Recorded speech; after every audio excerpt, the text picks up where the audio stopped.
বঙ্গ রাজনীতিতে আচমকায় ভারতীয় সেনার এন্ট্রি। বিধানসভায় একেবারে তুলকালাম কাণ্ড। সাসপেন্ড হয়ে গেলেন রাজ্যের বিরোধী দলনেতা শুভেন্দু অধিকারী। জানেন ঠিক কি ঘটল?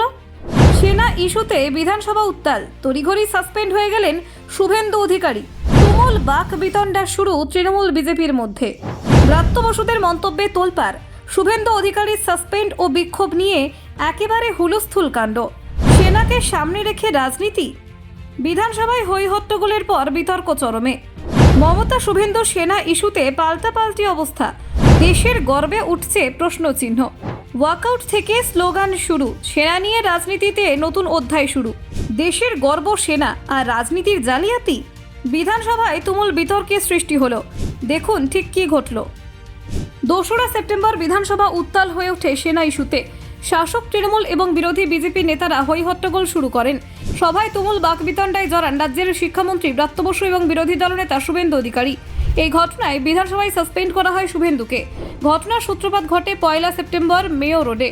সেখানে তৃণমূলের ধর্ণামঞ্চ খোলার কাজ শুরু করে ভারতীয় সেনাবাহিনী। খবর চাউর হতেই ঘটনাস্থলে পৌঁছান মমতা বন্দ্যোপাধ্যায়। তিনি অভিযোগ করেন কেন্দ্রীয় সরকার মোদী, অমিত শাহ সেনাবাহিনীকে সামনে রেখে রাজনীতি করছে। তবে তিনি সেনাকে দোষারোপ করতে রাজি নন। সেনা নিয়ে তৃণমূল এবং বিজেপির মধ্যে ঠান্ডা লড়াই শুরু হয়। বিজেপি অভিযোগ করে মঞ্চ খোলার দায়িত্ব সেনা সামলে নিয়েছিল, কারণ তৃণমূল তাতে কর্ণপাত করেননি।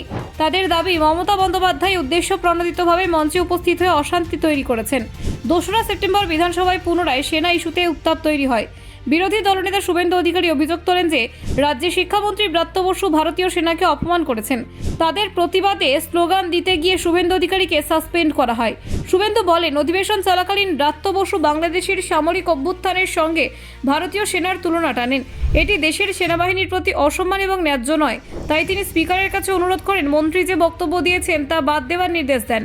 বিরোধী দলনেতার অভিযোগ, স্পিকার বিমান বন্দ্যোপাধ্যায় তাদের দাবিকে মান্যতা দেননি, বরং শিক্ষামন্ত্রী অরূপ বিশ্বাসের কথা মোতাবেক সিদ্ধান্ত দেন।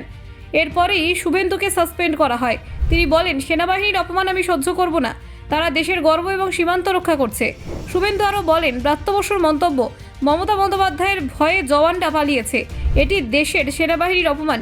তিনি এই অপমান মেনে নিতে পারবেন না। বিরোধী দলনেতার বক্তব্য অনুযায়ী তাদের পদক্ষেপ দেশের প্রতি শ্রদ্ধাশীল এবং স্বাভাবিক প্রতিক্রিয়া। রাজনৈতিক বিশ্লেষকরা মনে করছেন দুই পক্ষই সেনাকে সামনে রেখে রাজনীতি করছে। সোমবার মঞ্চ খোলার ঘটনায় মমতা হাইকোর্টে শরণাপন্ন হতে পারতেন, কিন্তু তা না করে ঘটনাস্থলে অভিযোগ করেন।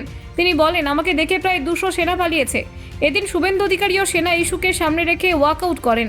রাজনৈতিক বিশ্লেষকদের মতে দুই পক্ষই সেনাকে নিজেদের রাজনৈতিক আদর্শের সঙ্গে যুক্ত করতে চাইছে। এটি ভারতীয় সেনাকে বারবার রাজনীতির আলোচনায় নিয়ে আসার চেষ্টা। সেনা নিয়ে এই বিতর্ক শুধু রাজনৈতিক নয়, বরং সমাজের দৃষ্টি আকর্ষণ করছে।